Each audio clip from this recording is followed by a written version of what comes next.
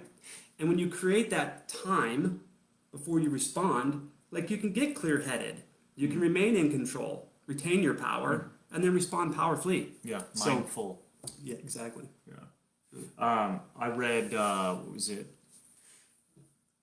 Oh gosh. Yeah, I can't even remember. It was one of the seven. What was this? 7 Habits of Highly Effective People. Yeah. First Things First, I think was the book. A coach years ago had me read that, and it talked a lot about stimulus and response, and how there is, we're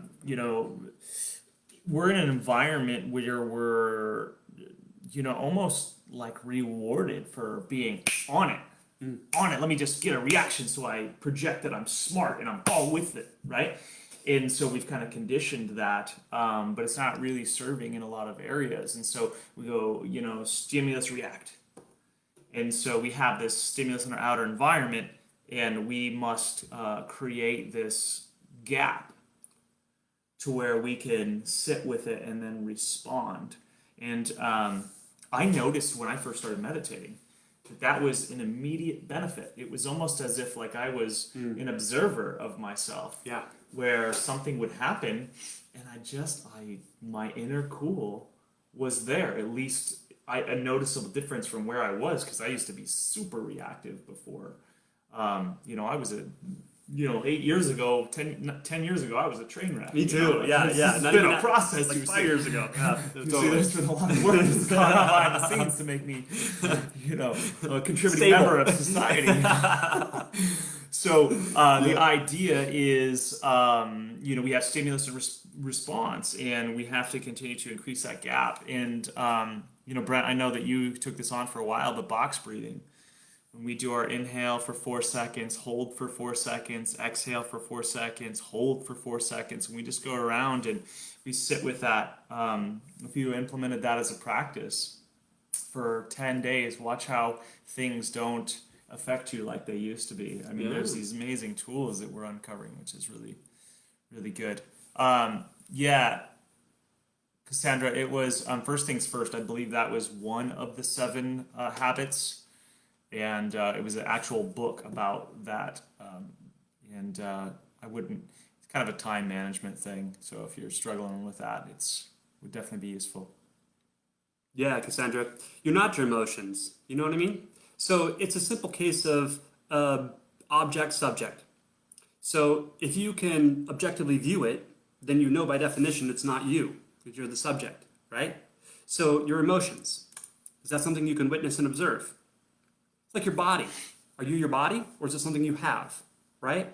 And so when something's going on in our internal state, to just notice, that's just something going on. That's energy and motion or emotion, yeah?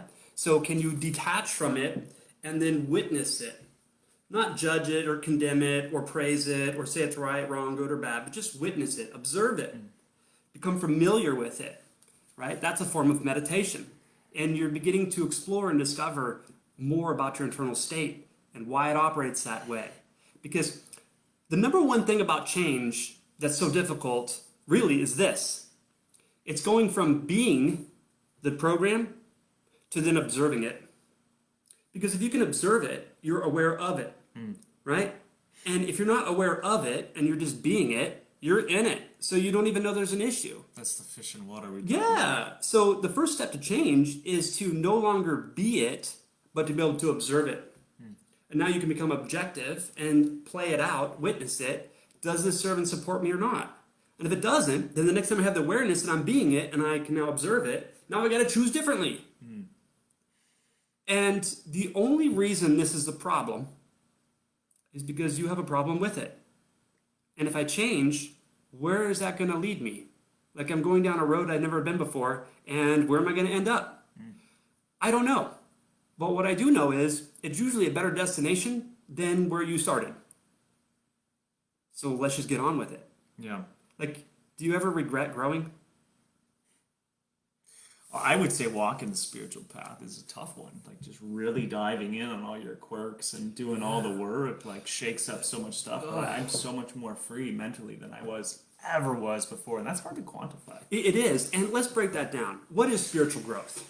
People say, well, I went to this retreat, or I went to this seminar, I read this book, and I'm spiritually growing. And I'm going to say, no, you're not. So let's break this down a little bit and chunk down and deep dive into some specifics. So knowledge is important. So getting new information is the precursor to having new experiences, right? So new information enriches the brain, and it prepares you to have new experiences. Yeah? So the thing about it is, like, you just have to choose different. What am I trying to say?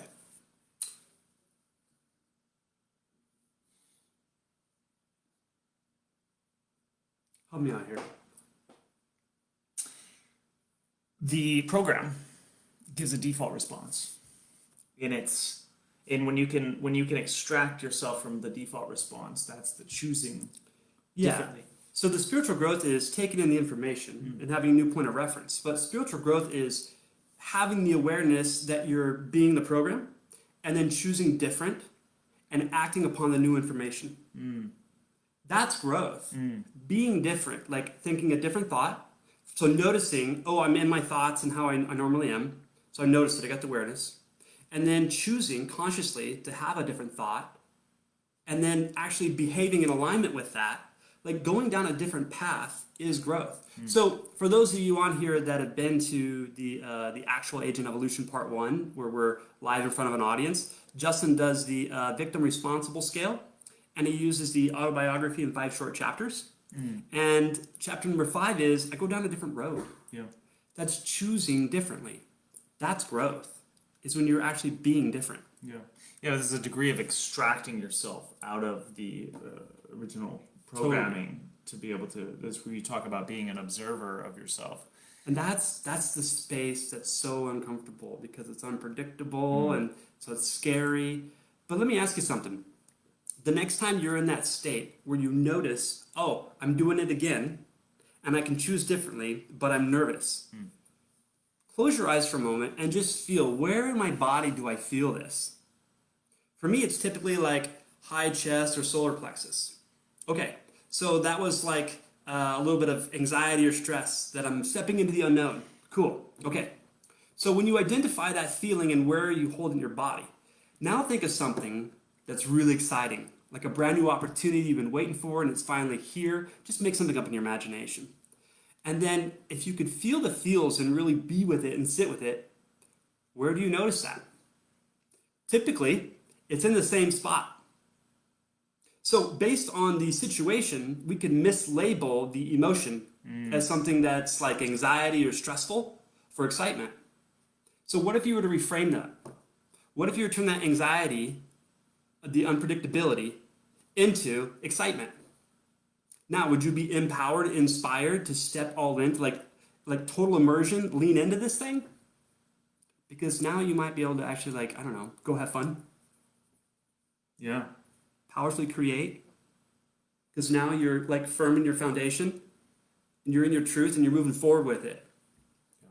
Instead of feeling the anxiety. That's just what you labeled it as. Love that.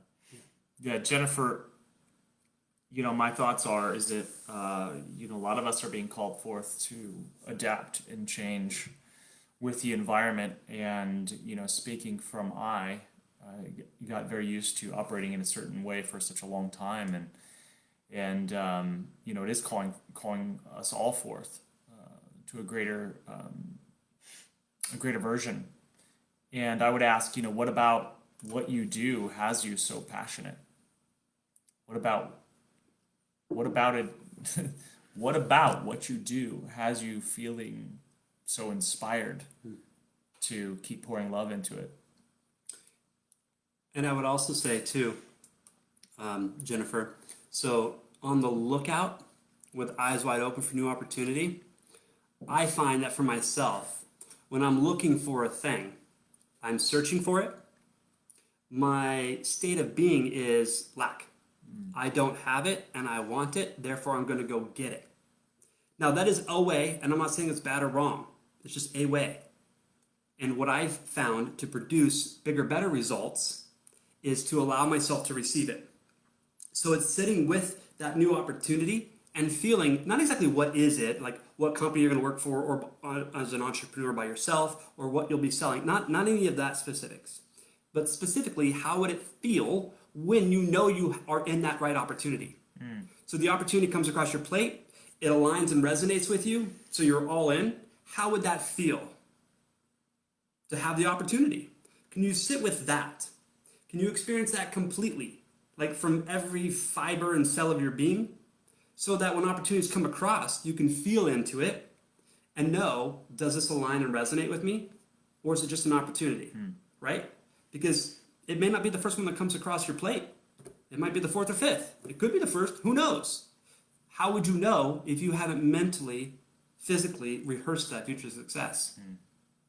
Yeah, I mean, the analytical mind, our humanness, we want to make pros and cons lists and weigh it all out. But how does it feel to your soul inside? What resonates? What makes it sing? And so that's a process of getting behind the analytical mind to get those answers. And your inner world knows all.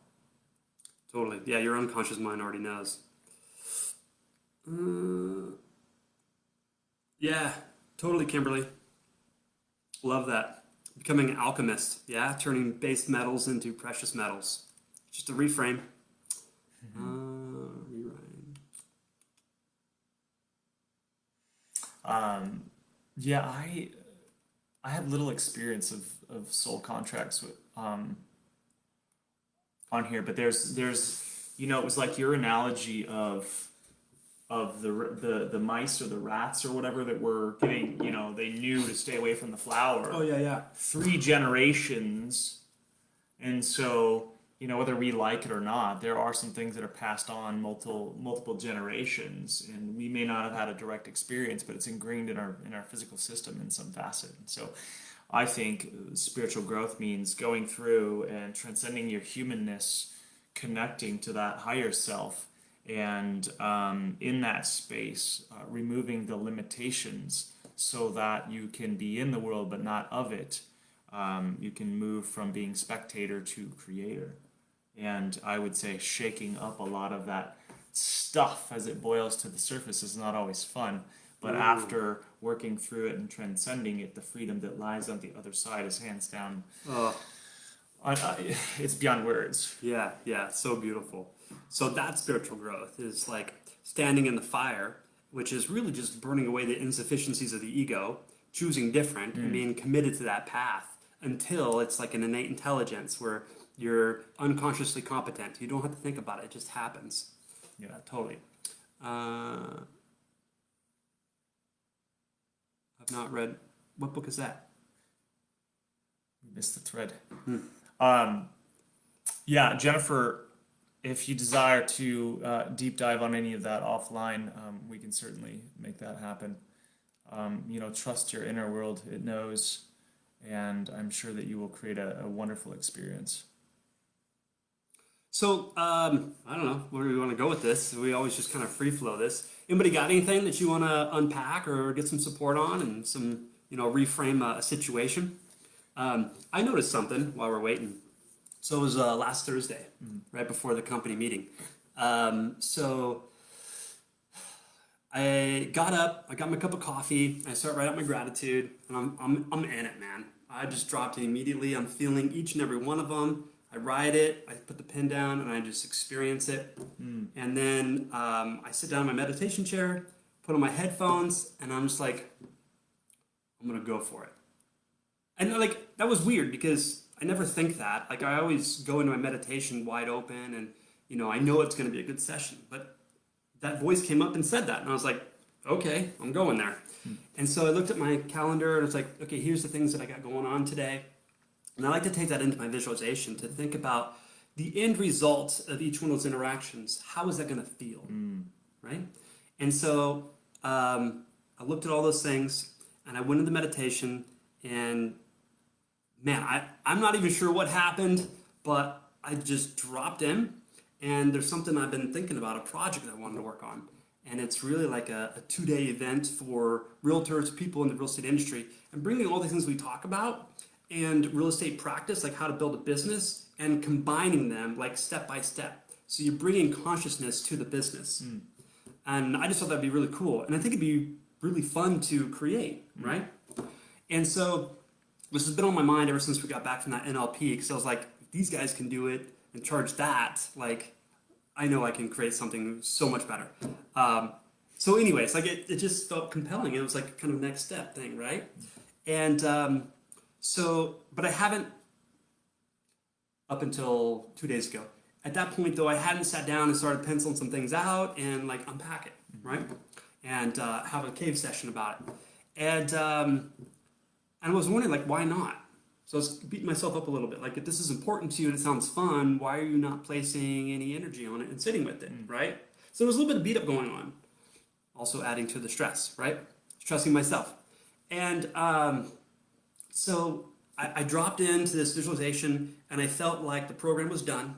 A seminar had already just happened.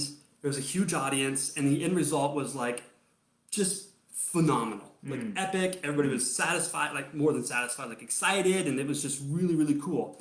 And I was like, oh, and I felt it completely. And all of a sudden, I felt this tingling on the top of my head, and it went all the way down out to my extremities, all the way down to my feet. And I was tingling. Wow. And it was so beautiful that I literally started to cry. Cool. Yeah, and I was just like, it was tears of joy. It's like, it just felt so blissful. And I was like, oh, it gives me goosebumps, you know what I mean? Yeah. And so, great. I'm feeling good. I go get my ice tubs. I dump them in the bath. I put on my workout attire, and I'm going for a run. And I'm going for a run, and I plug in this audio, and I'm running, and all of a sudden, like a thought came up, and it was, what would happen within me if like something happened to Libertas, like it was just wiped out completely, economic collapse, like who knows, like it doesn't matter how, but let's just say it was all taken away like that. What would I do? And I thought, oh, that seminar. I know I can produce that really fast. Like I know this stuff inside and out. I live it every day. Like it'd be simple, right? And I know that if I did that, bless you, I know I could monetize it. Like I could send an email to Bob Proctor or who knows. Like I could partner up with somebody and get massive exposure really fast and monetize this on a global level really quick. And then it hit me. So why don't I? The fear came up. So dismantling the fear. Why was I afraid of that? Well, because still some of the like deep-rooted programming and limiting beliefs of like, hey, who the hell are you to do something like that? Like that's big. And you're not. And what if it doesn't work? And all this bullshit, right? and I felt it come up, and I was like, the good thing is through my spiritual growth, I was like, nope, that's not happening, and I don't even like identify with that, but it still came up. Yeah. Like that's interesting. And so I thought, hell, I created Libertas. You could take it away. It's not my identity. It doesn't define me. And I can go do this. And I would do it fast. And like, I'm my own sense of security. I'm a creator. All these kinds of things, right? You're always the value. Totally. And so there's like, okay, so now I'm going to go create this before there's desperation because I'm inspired. So I can create through inspiration and stay in my lane of like having fun. Because like, do you know that you've got that thing that when you're involved doing that activity of that thing that you really love, like it seems like 15 minutes has passed, but it's been 2 hours. You just lose all track of time. You're in your bliss. Well, for me, that's what that project would be. Cool. When we do our cave sessions and stuff, it's like, oh my God, it's 1 o'clock in the afternoon. We start at 6 a.m. It's like just lose track of all time because you're just in it, present, And so my point is this. And we all have that. Totally. We all have that thing. We all have that bliss, and we all have that thing of fear and those old programs. And so it's noticing that when it comes up, and then choose something different, get into action. Yeah. So I did. I started whiteboarding on it. You know what I mean? And still got a long ways to go, but can you still act in the face of fear? Can you feel the fear and do it anyways? Because I think when the fear comes up, it's actually a good thing. Like you were talking about the team, right? Like when the fear comes up, it's to help you identify what part of me is insufficient and has that fear. So this is happening for me to become aware of it so that I can address it and deal with it and move forward so that I can grow. So without obstacles, how would you grow? Yeah. I love that. And, I can say that at times, as it relates to creation, I would feel that fear and then I would continue to feed it. And say, well, you know what? Yeah, you know what? I'm not good enough. Or I'm not this, or I'm not that, or this is just too big for me, and blah, blah, blah. And I remember you saying at one point that you cannot be a slave to two masters. And so that which you feed grows. And so you can just acknowledge this fear and this limitation that this is the old default programming. It's still in there. But we don't have to get lost in it. It's to acknowledge it. Like, oh, hello, limited Linda. Thanks for showing up today. Yeah, but I don't desire to hang out today. Yeah. And then feed it and just know. I mean, we all have to be cultivating that knowingness that we are abundant in all things. We are an expression of the divine, and it's our limitation that it's our belief that we can't fly that keeps us on the ground. Really. And so when we can cultivate that strength within ourselves that already is there, essentially, we just have to, uncover it. And we start stepping into things that we can really pour our fiery passion into. Yeah. What if all of you showed up to a project where your passion? What if your perfect self-expression was like released? What if your greatness came out? Yeah. Like, what's like so bad about that you should be afraid? Like, it's just fascinating to me. Yet it happens for every single one of us. But again, the spiritual growth is, what do you do in the face of that? Yeah. You know, it's funny. My daughter, Kayla, she was. I was talking with her 2 nights ago, and she said, because I asked her like how she was doing. She was talking about energy because she just got a job. Energy meaning like, to go to work and all those kinds of things. And so I said, well, honey, are you doing any movement still, meditation? Like, what's going on? She goes, Dad, there's been many mornings where I get up and I get dressed and I go to the garage door because there's a little gym in there, and I get to the door and I'm just like, this isn't me today. And she turns around and walks away. I'm like, well, that's not very productive. But I thought it was so funny the way she said it with her mannerisms. This isn't me today. I'm not the person that's going to exercise. But what I took away from that is when I feel that fear, when that BS story comes in, like, this isn't me today. That's not who I desire to hang out with. Limited Linda, negative Nancy, whatever you label your things as. So it's fascinating.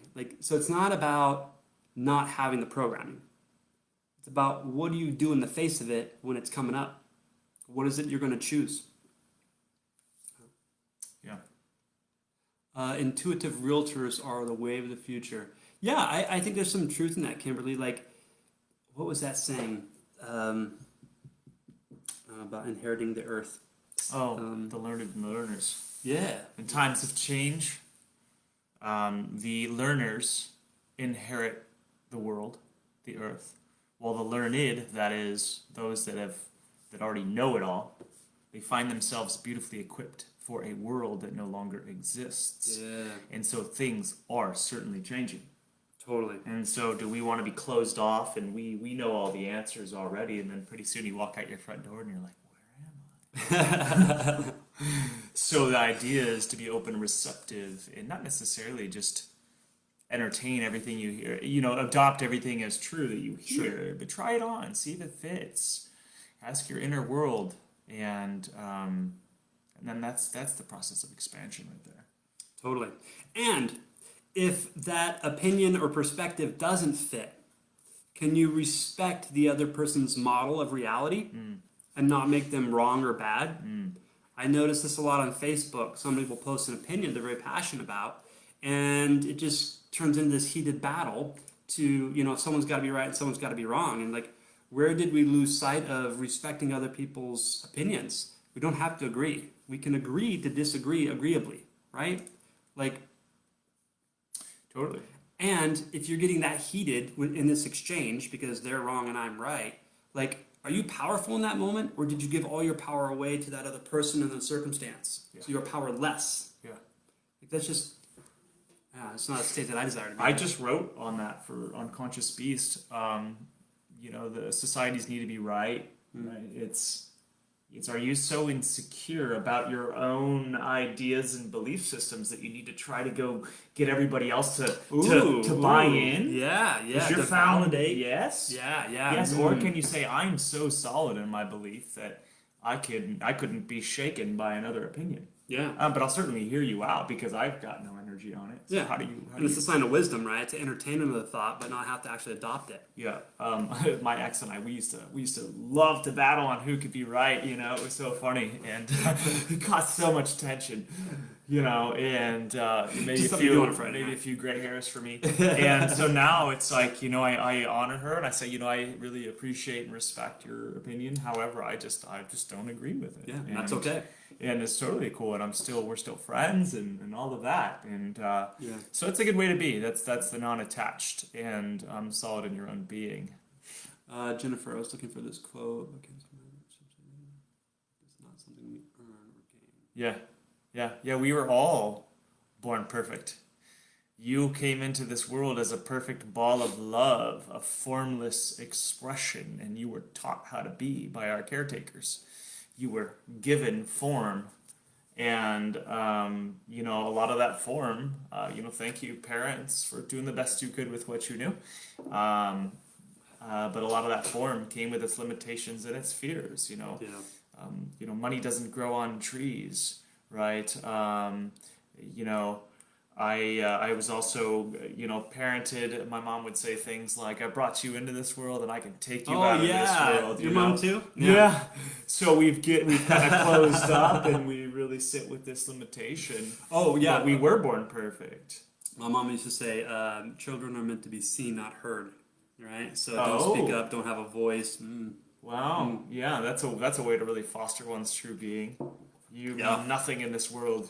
yeah, Do your chores. yeah. Totally. Oh yeah. I pulled weeds. What was your chore? Oh, it was endless. Yeah, weeds, Laundry. vacuum, My, dusting, all kinds of stuff. Yeah.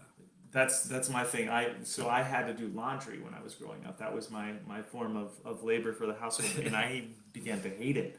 And so that still shows up in my life. I'm here with me and my two boys. We just live here by ourselves. You wouldn't know Laundry it. is piled up. I mean, I've worn this shirt probably 15 times in that water. It doesn't smell too bad. I don't but smell you. Yeah. That's my form of rebelling against that. Payback time. Huh? Totally. Shit. Yeah. And Jennifer, don't hang out with Lemon and Lena, man. She's not fun. Yeah, you can acknowledge her. Hey, how are you? Thanks for showing up today. Can you, when you're with in other people too, can you feel? Does your heart blast open and you get so inspired by that conversation and that interaction, or do you just like close up and you feel kind of, Yeah, oh man, the feel your energy sky's drop. falling, Yeah. and just breathe into that space and feel it. And we get it's all a choice. We get to choose where we invest our time and energy. Well, and like Dispenza says, like the easiest definition of quantum physics is basically there's mind and matter, and you cannot have one without the other. They're so intricately intertwined. Like matter has mind, and there's mind and matter. Like it goes together. And so, that's why I always say like who you surround yourself with matters, because what is their energy? What is their beingness? What is their essence? Because if it is anxiety, stress, scarcity, all those negative emotions, like it's a low vibration.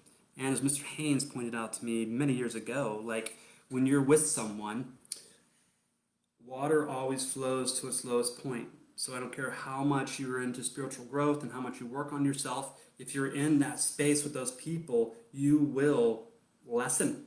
You will drop to that lowest point. It just happens. Not to say that you can't pick yourself back up, but do you want to invest that kind of energy and effort in that relationship where you constantly have to pick yourself up? Or do you want to attract other people and relationships, friendships, and intimate, doesn't matter, so that when you come together, it's a celebration, you can elevate each other? I would add an amendment to that. I think that we are capable of being in those dense situations and not having it affect our vibes. I think we are absolutely capable. Yes. However, I would say that most of us that are on this path, like we still all have a lot of work to do. Totally. And so, we don't just wake up in the morning and just are that light, and everywhere we go, or, we don't feel it. I think for me, I haven't arrived by any means. Sure. And so I certainly feel that when I'm in a contracting, conversation. It's not a feeling of expansion. But I do believe, that and I've read plenty of books documenting journeys and experiences of people where they're just such a bright light that nothing touches them. And so, will we get there when we live in this super dense world here? Likely not. But, the knowing and the feeling that when you are in that contracted space, knowing that is just a sign to get back into your practice and open back up. So, and perhaps I should have articulated it a little better. So it's not to not be with those people, but can you limit your time and exposure? Because yes, can you be with somebody that is negative, hostile, and still remain in control of your own emotional state? But my, I guess, come from is, do you want to surround yourself with many of those people and invest your time in those relationships? Or can you invest your time into people that, I'm not saying you're better than them, I'm just saying it's people that are committed to their growth, right? So it's not about attracting people that are flawless or fearless or all these like or perfect people. That like this is all an illusion that doesn't exist. But are you surrounding yourself with people that understand their flaws and their programs and they're going to work on it and they're elevating themselves so that you can come together and support one another? Like that's forward moving. So. Yeah. Well, I experience a lot of people who are, they just appear to be, and I think that they would even say that, hey, my life is just pretty status quo every day. And, they've got the same friends that they've been hanging out with since high school, and that's not good, bad, right, or wrong. But I would say that if we're, perhaps they're growing with their friends in high school, but if they're saying they're stagnant, I would say no. But I would say that would be a good indicator if you're feeling stagnant, in your life. Like, where are you investing the majority of your time? Are you investing in people that have always been there? And, my sphere of people has changed so many times over the years. Yeah. And I'm at a place in my life where I have the least amount of friends that I ever have had. But I do have a few good quality relationships. They're quality relationships. Quality over quantity. That are really serving to where I'm at. Yeah. And expansive to where I'm at. And I think that if you are in that space where you want to, create a new environment, you got to break the guilt of leaving that relationship. Of creating some distance. And it's not saying, hey, this person's wrong, he's a fuck up and I don't want to be around. That's not your place to judge.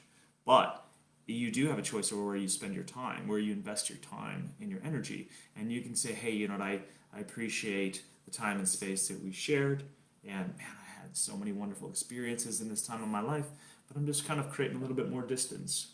And you don't have to have any guilt for that. Well said. Cassandra, yeah. Why get upset? Like, what benefit comes from that? So not only do you get stressed, but then you stress your kids out, right? And your honey and the dog and whatever. You know what I mean? So that's a way. Jump in and be with, lead by example. Whatever you can do to reframe your own emotional state to bring the energy into the household that you desire to have instead of the stress. Yeah, I know I struggle with that at times too.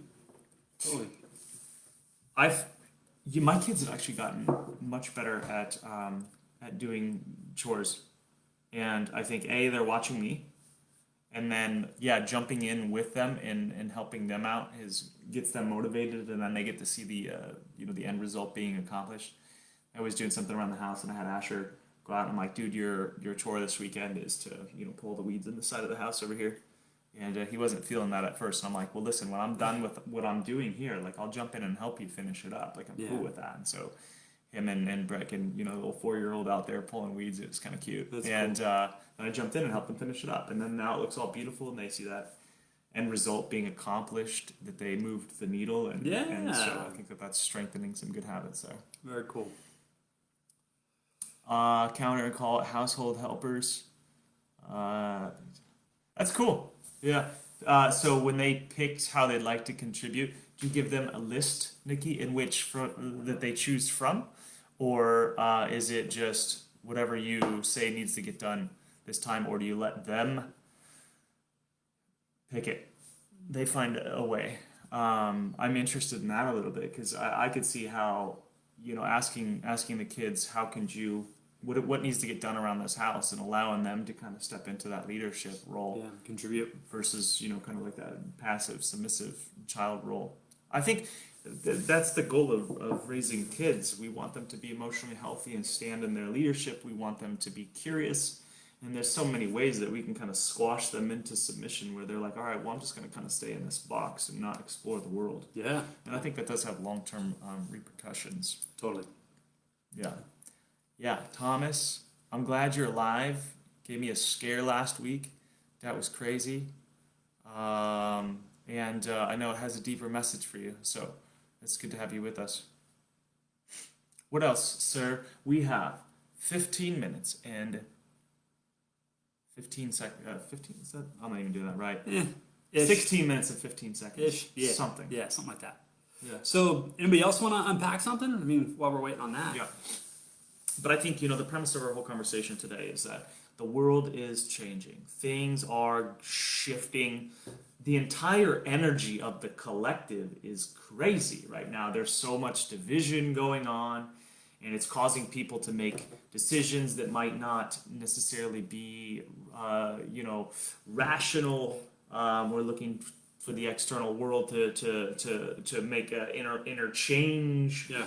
and all of these things. And so what I would say is, check in. Do you close off? Do you neglect your practice? Do you shut down?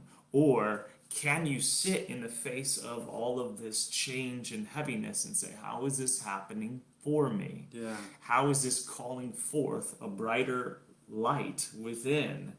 And it's easy to say, well, I've got all these things coming up, and then completely neglect our spiritual practice. But I would say that how's that working for you? Yeah. And I know that if I skip a couple days and I'm feeling the heaviness, like I feel that in my body. Totally. Yeah. And so that's just a reminder for me to get back and remain connected throughout this, because then I'm able to easier see how it is all happening for me. Yeah. So, and one point I want to hit on that is that, like, I hear some people say, I got off my practice, I was doing this and I no longer am, I got off track. But the common theme I hear a lot is, I got derailed and something derailed me. And to that I say, bullshit. Like, you made a choice to get off track and you made a choice to stay there. Nothing outside of you did it to you. Now, was there a situation that happened? Yeah, totally. But it's still what you decided to do with that situation, how you decided to be with that situation. Could you still have that situation come up and say, I'm going to put you on a shelf for a minute because I love myself enough to stay consistent with my morning practice. So I'm going to do that, and when I'm done, I'm going to go address this thing. Or did you go victim to something outside of me happened, and because of that, I wasn't able to do my thing? Like, that's a choice. Now, barring some rare exception, like a kid broke an arm, you got to go to the hospital, or something catastrophic, right? But that's a temporary thing. That happened today, not for a week, right? So nothing can derail you. You only decide to get off track because there was a different benefit or value. Like, it's a choice. So don't externalize it and go victim to something external, because it's just not productive. Yep. Take ownership and responsibility. Why did I decide to allow myself to get off track? And am I okay with it? Like, what's done is done. So I can beat myself up and judge me and validate my old bullshit stories. Or I can just say, that's what I did. Let me unpack why. Let me get clear. Let me deep dive and explore and discover myself a little more, so that next time I make those unconscious decisions, maybe I can catch it faster. When I catch it faster, then I can course correct quicker. Like, would that be progress? And if your definition of success is the progressive realization of a worthy ideal, then you're successful. So you have a state of being of success, even when you feel like a failure. Does that make sense? So it's about reframing that and just making incremental progress day by day. Where would you be in a year? Yeah. Jennifer, I want to address what you said here. So you're aware of the division that's taking place. When you create the feeling of sadness for it, I understand that it comes from a place of love, and it hurts your heart that you are witnessing what you are witnessing. So I can absolutely see that. However, when we become sad, we are then broadcasting that frequency, and we're creating more of it. So I've had this question come through. If we are in a world that exists in a dual nature, maybe there's always light and dark. Maybe this is just part of the human experience, like that it's always there, that it's never completely light. Maybe it's always a spectrum. And the way to lift the world and the people that you encounter is just see that they are the divine playing their poor little me. And just by the process of you seeing them in that light is doing your part. This is just a misguided soul that thinks it's, a limited human and feeling all the fear, and I'm just sending love to it. And, when we allow it to depress our vibe, then we are actually projecting that into the world, right? We're all little antenna broadcasting, and we will create more of how we're feeling. So Totally. come back into the practice and say, hey, this is just part of the human experience, and these people are just very misguided and feeling the fear, and my heart goes out to them. But you know what? My world is happy and healthy and loving, and that's us doing our own individual part. Well, that is you being the light, right? So, Jennifer, one thing to just polish up down the language. I am trying to be the light. The truth of the matter is, you either are or you are not, right? You're not like it's not a dimmer switch. I'm kind of today. Like you're gonna be the light or you're not, right? And so, if you're sad about the division and therefore attempting to be the light, I would ask myself, why? Am I attempting to be the light to lessen the pain and suffering out there? So I'm here to rescue and fix, or like, what do you need? This is a great question for you, Jennifer, to ask yourself. What do I need to be able to stand in my truth and be the brightest light possible? What do I need things to look like? I think your answer might be fascinating to you because truth matters. You don't need anything to be any way in order for you to be the light. It's just a choice. So if you're waiting for the right environment or circumstance or condition to be able to step into that, I would say you're probably going to be waiting a while. So you can wait until the conditions are right, or you can just be. Yeah, It's and just a choice. that's the practice. Right? That's the that practice, we yeah. talk about. Yeah. We've rehearsed this density for so long that it's Pretty good at it. attempting to reprogram all of that takes some commitment and some understanding. And when we do experience ourselves falling from grace, it's not a opportunity to go into beat up. It is just to say, hey, this is just what it is, and tomorrow I'm going to be better. Yeah, totally. Always look at people higher than what they are. And Nikki, that's Nikki, It's cool, that's Sean. great. I like it, the idea of giving them a list of some things that you see fit, and then allowing them to pick and choose to give them a little bit of leadership experience. Here's 6 ways that you think that your child can win, and they get to pick one of them. Give them a little bit of individuality, I would say. Totally. Yeah. Yes, it's called then. That was the only answer. Hate is the root of cancer. Then. That's right. Yeah. Yeah, I would say that those that hate, they're just lost from their true nature. That we are all light. We're not light or not light. We are all light. And those who are not feeling that have just forgotten their true nature of what they are. It's easy to buy into the agenda. But I feel like people there. I feel like there is certainly this fear on this side, and kind of like this whole hate campaign of people, and then I feel like there's this other side of people that are just not buying any of the BS. I feel that is a division, but I am hopeful that if we all continue to do the work on ourselves, and then we see through all of this, and we continue to stand in our knowingness, that we can contribute to the world in shifting it. Yeah, and the thing about it is, like, to have integration, to have a whole race of human beings, like, it's not about, okay, the ones on this side that are being the light and the ones on this side that are being the fear. It's not about making them wrong or bad or defective. Like, the only way through this is through love, to elevate that, right? Not through hate or making it wrong or disagreeing. Like, then you're just being what they are. And then you're just delusional about you being the light, right? Because you're being what the fearful do. I'm confused by this. So, anyways. Yep. Does anybody need help creating a practice? Are they feeling stale and stagnant with their practice that's keeping them connected?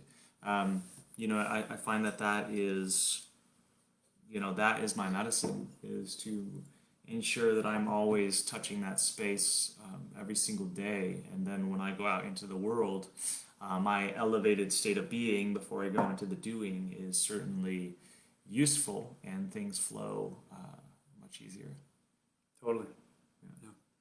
I think the number one thing, so regardless of what your morning practice is, the number one thing you can do, as soon as you wake up and you sit down in your space to participate in whatever your method is just ask, what is the greatest expression of myself I can bring forth today?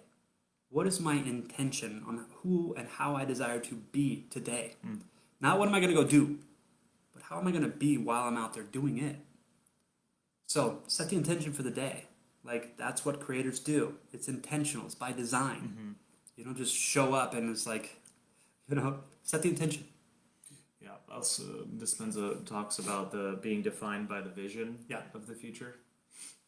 So to constantly have an ideal that we are growing and expanding to realize.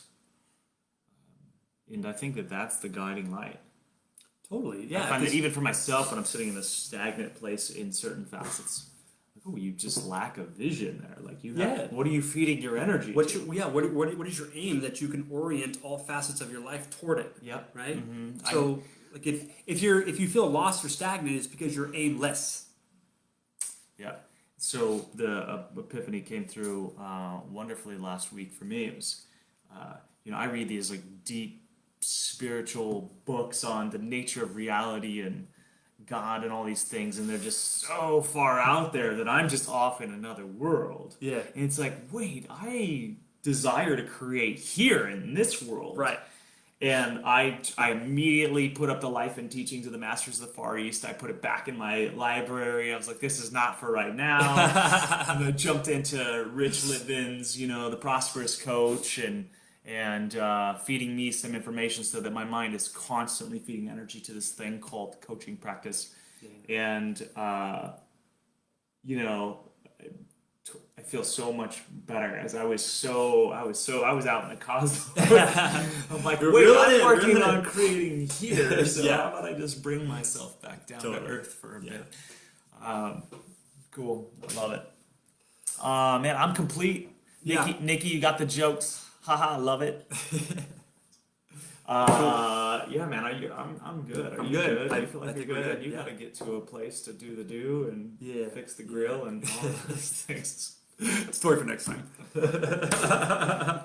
I'll unpack it, I promise. What the heck is that a picture of, dude? You couldn't make sense of it? Story for another time, ladies and gentlemen. Yeah. So, anyways, thank you all so much for being here today. Yeah. So, for those of you that ever have a message that resonates, and anything that we say, again, we're always here to help you unpack those things. That's our contribution to the world. So, send us a DM, and we can work on that, deep dive a bit. And hope bring some clarity, not hope, put the hope dope down. Certainly bring some clarity in some facet to you. So some transformation. So happy Tuesday. We'll see you guys 2 Tuesdays from now. Sending love. Enjoy. Thank you all. Make it a great day. Yeah, we're dropping off.